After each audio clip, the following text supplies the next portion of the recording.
नमो नमो विद्यार्थियों, हम पढ़ रहे हैं बीए पार्ट सेकंड में संस्कृत विषय में कालिदास विरचित अभिज्ञान शाकुंतलम।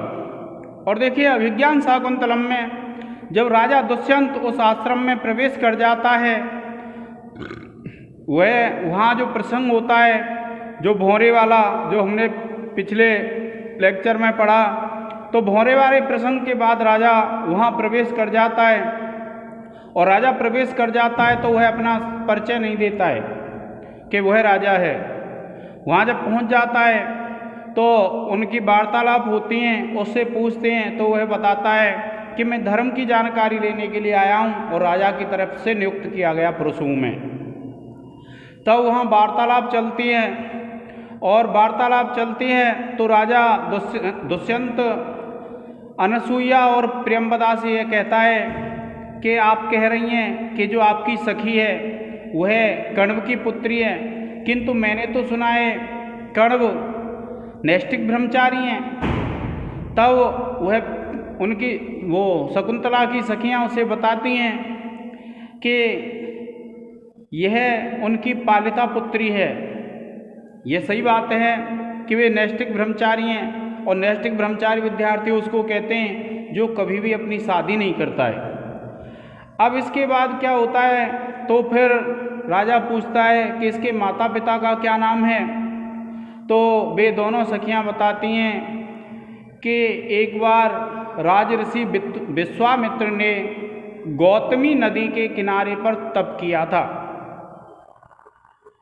और कौशिक नाम के विश्वामित्र जो हैं वह एक ऋषि हैं। तो राजा कहता है हाँ, मैंने ये बात सुनी है। तो वो बताती हैं उसकी सखियाँ कि जब उसने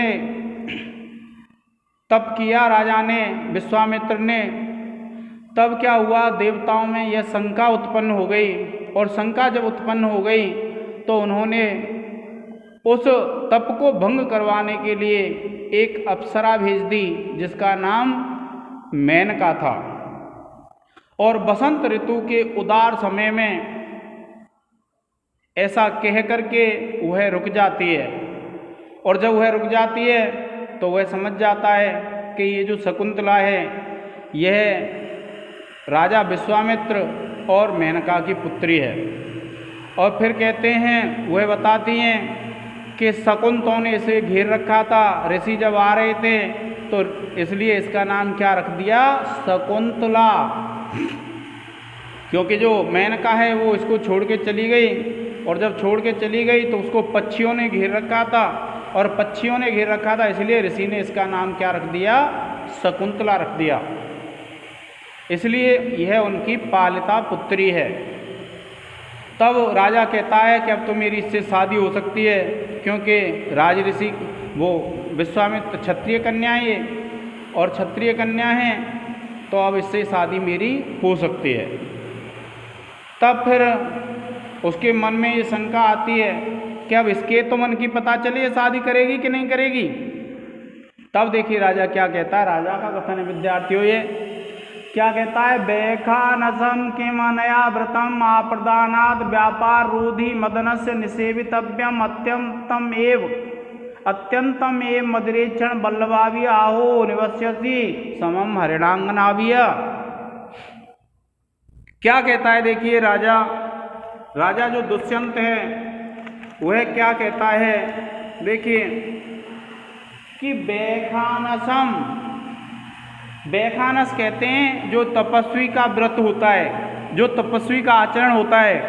तो बेखानसम किम माने क्या, बेखानसम माने जो बेखानस अनया इसके द्वारा, किसके द्वारा, इस शकुंतला के द्वारा, व्रतम यह जो व्रत है, कौन सा व्रत, यह बेखानस जो व्रत है, यह जो तपस्वियों का व्रत है, इसको आप्रदानात का तात्पर्य जब तक इसका विवाह होगा तब तक।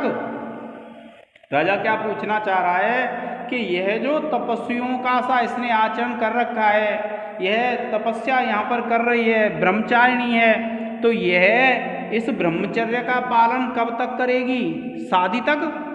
देखिए क्या कहा, बेखानसम बैखानस तपस्वियों का जो व्रत होता है उसको कहते हैं व्रतम। जो बैखानस व्रत है, किम क्या, अनया इसके द्वारा, किसके द्वारा, शकुंतला के द्वारा, आप्रदानात। आप्रदानात का तात्पर्य है जब तक इसका विवाह होगा तब तक पालन करेगी, अथवा बैखानसम व्रतम, जो बैखानस व्रत है उसका, अनया इस शकुंतला के द्वारा, किम क्या, आप्रदानात। आप्रदान का तात्पर्य है जब तक इसके पिताजी इसका विवाह करेंगे तभी तक पालन करेगी। और कैसा व्रत है ये, व्यापार रोधी मदनस्य निसेवितव्यम। व्यापार रोधी, जो व्यापार को रोकने वाला है, मदनस्य काम के, कामदेव के, जो कामदेव के व्यापार को रोकने वाला है, ऐसे का निसेवितव्यम पालन करेगी। क्या कहते हैं कि बैखानसम व्रतम, जो बैखानस नाम का व्रत है उसको, किम अनया, किम क्या, अनया माने इसके द्वारा, व्यापार रोधी मदनस्य, जो मदन के व्यापार को रोकने वाला है, निसेवितव्यम पालन किया जाएगा, पालन करना चाहिए।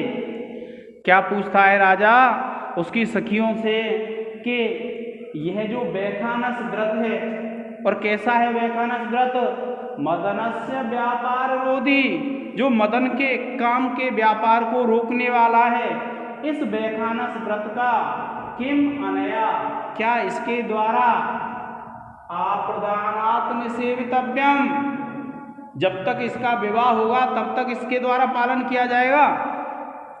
अर्थात यह जो तपस्वियों का आचरण कर रही है, यह जो ब्रह्मचर्य का पालन कर रही है, कैसा ब्रह्मचर्य का पालन, जो काम के व्यापार को रोकने वाला है, ऐसे का विवाह तक पालन करेगी क्या।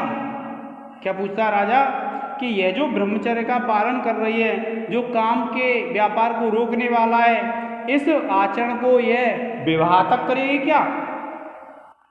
अत्यंतम एव, अत्यंतम कहते हैं हमेशा के लिए ही, मदेरेक्षण बल्लभाविय, मदेरेक्षण मदमस्त इच्छण नेत्रों वाली, बल्लभाविय स्त्रियों के साथ, अहो अरे निवस्यति निवास करेगी, समम हरिणांगनाव्य, समम माने साथ, हरिणांगनाव्य हरिण अंगनाव्य, हिरण की जो पत्नियां हैं उनके साथ।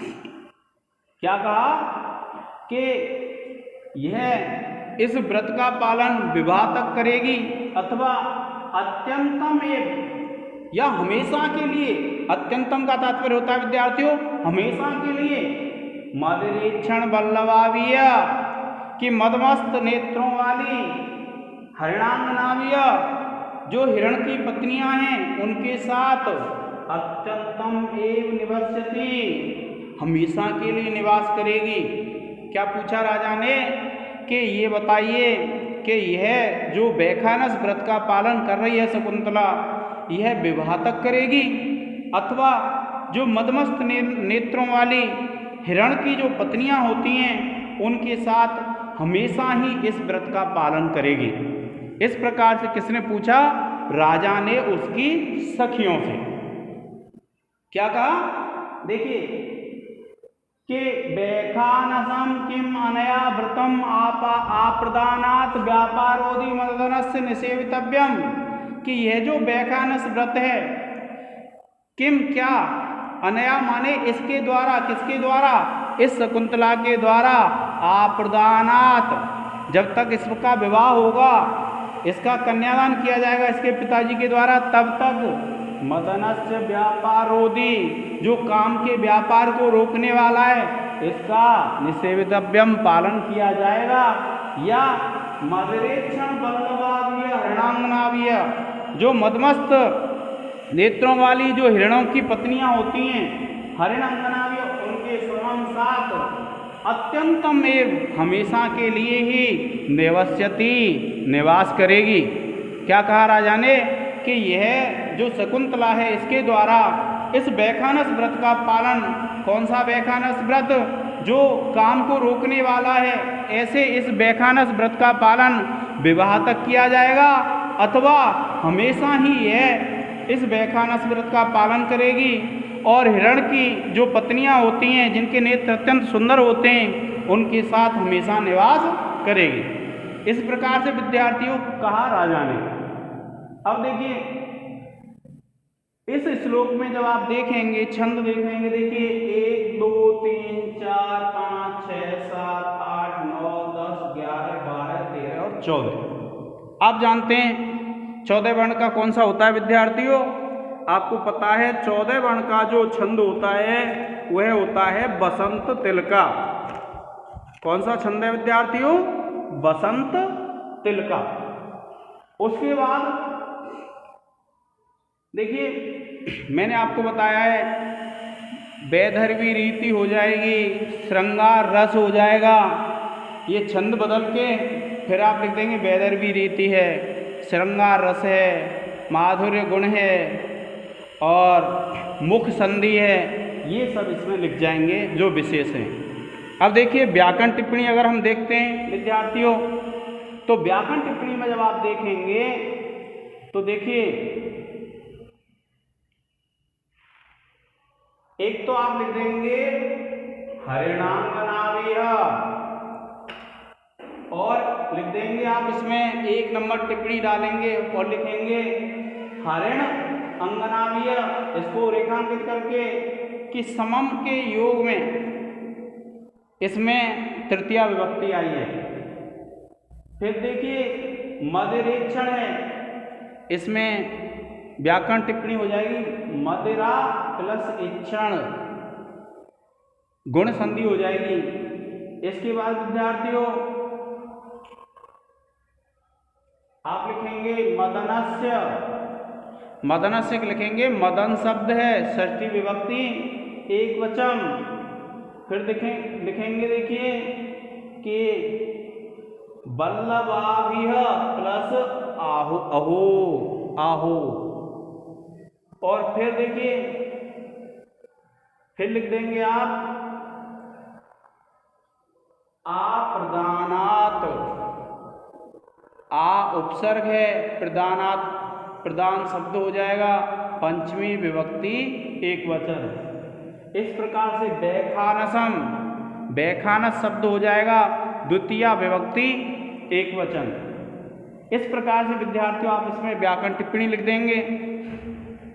और देखिए अब इसमें क्या होता है, जब राजा उनको देखता है तो शकुंतला की स्थिति झुके हुए कंधों वाली है, उसके स्तन कांप रहे हैं और ऐसी उसके बाल बिखरे हुए हैं, जो बाल होते हैं सिर के वो बिखरे हुए हैं और इस प्रकार से उसने ऐसे कर रखे हैं, बाल जो बिखरे हुए हैं उसको उसने पकड़ लिया है।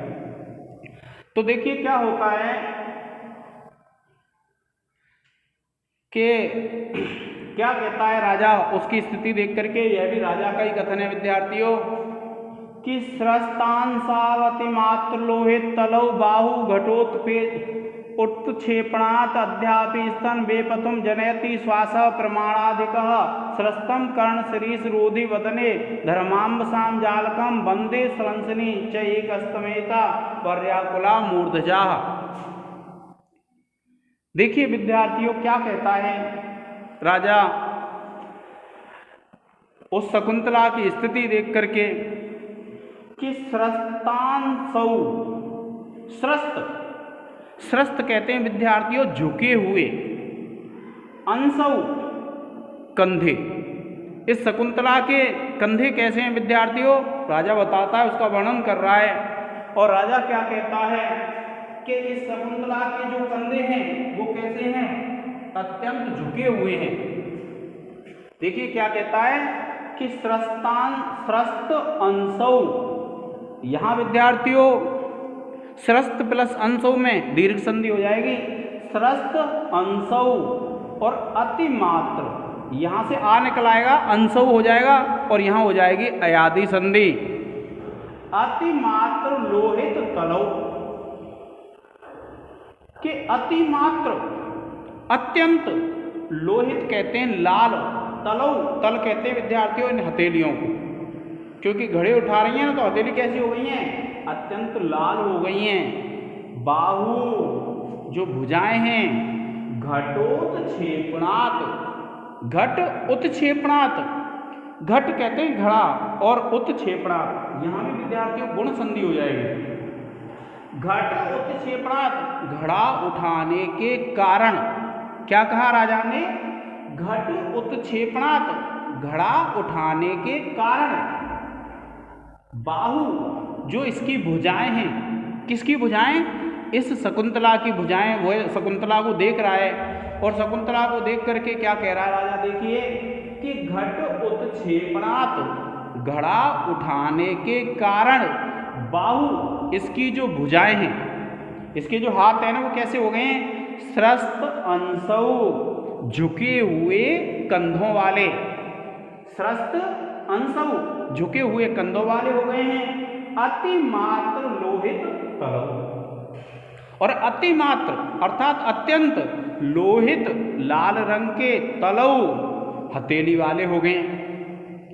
क्या कहता है राजा, देखिए कि स्रस्तांशौ अतिमात्र लोहित तलौ, कि इसकी जो भुजाएं हैं घटोत्क्षेपणात् घड़ा उठाने के कारण, तलौ अतिमात्र लोहित तलौ, ये जो भुजाओं की जो हथेलियां हैं वो कैसी हो गई हैं, अत्यंत लाल हैं। और स्रस्त अंशौ, और इसके जो कंधे हैं वो कैसे हैं, अत्यंत झुके हुए हैं। तो क्या कहता है राजा कि घड़ा उठाने के कारण इस शकुंतला की जो भुजाएं हैं वे झुके हुए कंधों वाली और अत्यंत लाल हथेली वाली हो गई हैं। यह अर्थ है विद्यार्थियों इसका।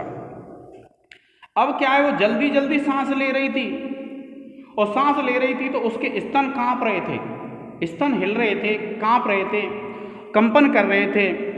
तो देखिए क्या कहता है राजा कि अद्यापि स्तन बेपथुम जनयति श्वासः प्रमाणाधिकः, कि अद्यापि आज भी, अद्य का मतलब उस समय जब दुष्यंत वहां पर बैठा हुआ है, तो इस अद्यापि इस समय भी स्तन बेपथुम, स्तन इसके जो स्तन हैं बेपथुम उनमें कंपन कांपना, जनयति उत्पन्न कर रहा है, श्वासः प्रमाणाधिकः प्रमाण से जो अधिक श्वास है, क्योंकि एक गति नियंत्रित होती है श्वास की, आराम से कोई व्यक्ति लेता है फिर उसको श्वास को छोड़ता है, यह तो क्या होती है विद्यार्थियों, एक नियंत्रित गति होती है। लेकिन जब प्रमाण अधिक, जो प्रमाण से जब अधिक होती है तब क्या होता है, क्या कहा कि इसकी जो सांस है ना, सांस फूल गई है, जल्दी जल्दी सांस ले रही है, प्रमाण के अनुसार नहीं ले रही है, तो इसके जो स्तन हैं वो कांप रहे हैं, उनमें कंपन पैदा कर रहा है। तो क्या कहा कि प्रमाण से जो अधिक श्वास ले रही है, ये तीव्र गति से श्वास ले रही है, तो वह जो श्वास है वह इसके स्तनों को कंपा रहा है, इसके स्तनों में कंपन उत्पन्न कर रहा है। देखो विद्यार्थी क्या कहते हैं, अद्यापि स्तन बेपथुम, अद्यापि माने इस समय भी स्तनों में कंपन, जनयति उत्पन्न कर रहा है, श्वासः श्वास, और क्यों, प्रमाणाधिकः, क्योंकि ये जो श्वास ले रही है वह प्रमाण से अधिक है। जो प्रमाण है, जो निश्चित तरीके से लेना चाहिए उस तरीके से सांस नहीं ले रही है, श्वास तीव्र गति से ले रही है, तो वह जो श्वास है वो अब भी इसके स्तनों में कंपन उत्पन्न कर रहा है। फिर देखिए, स्रस्तम कर्ण श्रीष रोधी, स्रस्तम कर्ण श्रीष रोधी बदने धर्मांसाम जालकम, कि स्रस्तम कर्ण श्रीष रोधी, कि स्रस्तम अर्थात सरके हुए, कर्ण श्रीष कान में जो श्रीष का फूल लगा होता है, रोधी उसे रोकने वाला, बदने धर्मांसाम जालकम बदन पर अर्थात मुख पर, धर्मांसाम जालकम, धर्म अम्मसाम कहते हैं विद्यार्थियों श्वेत बूंद पसीना, उसको क्या पसीना आ रहा है, बूंद बूंद सी हो गई है उसके चेहरे पे, शकुंतला के पे, तो राजा क्या कह रहा है कि स्रस्तम माने पड़ा हुआ है। क्या पड़ा हुआ है? कर्ण शिरीष रोधी। कर्ण, कान में जो शिरीष का फूल लगाती हैं, पहले कन्याएं लगाती थी, अब तो नहीं लगाती हैं, पहले लगाती थी। तो क्या कहा कि कर्ण स्रस्तम माने पड़ा हुआ है, कर्ण शिरीष रोधी। कान के जो शिरीष का फूल लगाया जाता है उसको रोकने वाला बदने, बदन कहते हैं विद्यार्थियों चेहरा, मुख, कि बदने मुख पर धर्मांबसाम जालकम, कि जो पसीने की बूंदें हैं उनका जाल उसके चेहरे पर पड़ा हुआ है। और ऐसा लग रहा है जो पसीने की बूंदें हैं उसके जो शिरीष का फूल पहना लगाया हुआ है उसने श्रृंगार में, उसको रोकने के लिए हो। क्यों? क्योंकि उस शकुंतला को क्या आ रहा है विद्यार्थियों? पसीना आ रहा है। और शकुंतला को जब पसीना आ रहा है तो उस पसीने को देख करके वह राजा दुष्यंत ये कहता है कि ऐसा लग रहा है कि जैसे ये जो पसीने की बूंदें हैं इसके चेहरे पे वो कर्ण में, कान में लगे हुए शिरीष के फूल को रोकने के लिए हैं। और फिर क्या कहता है? बंदे सृंसनी, बंद कहते हैं जो चोटी आदि बना लेते हैं, अपने बालों को बांध लेते हैं, कन्याएं बांध लेती हैं, और बांध लेती हैं तो जैसे कार्य करती हैं तो क्या है वो फिर निकल जाते हैं चोटी में, फिर आगे आ जाते हैं। तो क्या कहा है? बंधे सृंसनी, बंद जो चोटी आदि की है, जो बांधा है बालों को, सृंसनी उसके ढीले हो जाने पर, क्या कहा? बंधे सृंसनी, अर्थात जो बंध है, जो चोटी आदि बनाई है उसके ढीले हो जाने पर एक कहते हैं एक हस्तयमिता, एक हाथ से रोकी हुई है, पर्याकुला मूर्धजा। पर्याकुल कहते हैं जो व्याकुल है, अस्त व्यस्त है, जो फैले हुए, जो मूर्धज हैं, जो बाल हैं, वे उसने एक हाथ से रोके हुए। क्या करता है कोई व्यक्ति, मान लीजिए बाल चोटी में बंधे हुए हैं और चोटी में बंधे हुए हैं तो क्या है, अगर वो बिखर जाएं तो एक हाथ से ऐसे कर लेते हैं। तो ऐसे उसने एक हाथ से उन बालों को रोक रखा है। कौन से बाल? जो चोटी का ढीला हो जाने पर या बंधन के ढीले हो जाने पर जो बाल बिखर चुके हैं उनको उसने एक हाथ से रोक रखा है। देखिए क्या कहते हैं? बंदे सृंसनी, बंधन के खुल जाने पर, ढीला हो जाने पर, चैक हस्तयमेता, एक हाथ से रोका हुआ है, पर्याकुला मूर्धजा, जो पर्याकुल, जो व्याकुल मूर्धजा है, जो उसके बाल हैं बिखरे हुए, वह उसने एक हाथ से संभाल रखे हैं। ऐसी स्थिति है किसकी? शकुंतला की। देखिए विद्यार्थियों कि स्रस्तम, क्या कहा? स्रस्त अंशौ अतिमात्र लोहित तलौ बाहु घटोत्क्षेपणात्, कि घड़ा उठाने के कारण उसकी जो भुजाएं हैं अत्यंत लाल हथेलियों वाली और झुके हुए कंधों वाली हैं। दूसरा, अद्यपि स्तन बेपतुम जनयति श्वासः प्रमाणाधिकः, और अद्यपि इस समय भी स्तनों में जो श्वास है प्रमाण से अधिक, वह स्तनों में कंपन उत्पन्न कर रहा है। और स्रस्तम कर्ण शिरीष रोधी बदने धर्मांसाम जालकम, और उसके चेहरे पर पसीने की बूंदें हैं और ऐसा लग रहा है कि यह उसके शिरीष पुष्प के आभूषण को रोकने के लिए हैं। और बंदे सृंसनी, और उसके बालों के बंधन के ढीला हो जाने पर उसने एक हाथ से अपने मूर्धजा को पकड़ रखा है। ऐसी यह शकुंतला है। अब देखिए विद्यार्थियों, जब आप विशेष लिखेंगे, और जब आप विशेष लिखेंगे तो आपको क्या करना है कि सबसे पहले तो आप लिखेंगे इसमें छंद, 19 वर्ण का छंद है विद्यार्थियों, इसमें शार्दूल विक्रीडितम। उसके बाद विद्यार्थियों दूसरा लिखेंगे आप इसमें छंद के बाद देखिए रस लिख देंगे, श्रृंगार रस है। उसके बाद मुख संधि लिख देंगे, वैदर्भी रीति लिख देंगे। इस प्रकार से लिखने के बाद फिर आप लिखेंगे व्याकरण टिप्पणी। अब देखिए व्याकरण टिप्पणी जब आप लिखेंगे तो आप लिखेंगे, देखिए एक तो आप यहाँ पर कर लेंगे दीर्घ संधि हो जाएगी, एक यहाँ पर कर लेंगे अंशौ प्लस अतिमात्र, तो ये हो जाएगी आपकी कौन सी संधि हो जाएगी? अयादि संधि, और यहाँ पर विद्यार्थियों गुण संधि हो जाएगी। और यह जो जनयति है विद्यार्थियों, इसमें आपको जन धातु लिखना है, लट लकार प्रथम पुरुष एक वचन, और इसके बाद प्रमाणाधिकम में हो जाएगी विद्यार्थियों प्रमाण प्लस अधिक, हाँ, तो दीर्घ संधि हो जाएगी। और चैक में विद्यार्थियों च प्लस एक वृद्धि संधि हो जाएगी। इस प्रकार से इसमें व्याकरण टिप्पणी हो जाएंगी। आज के इस लेक्चर में इतना ही। जय हिंद, जय भारत।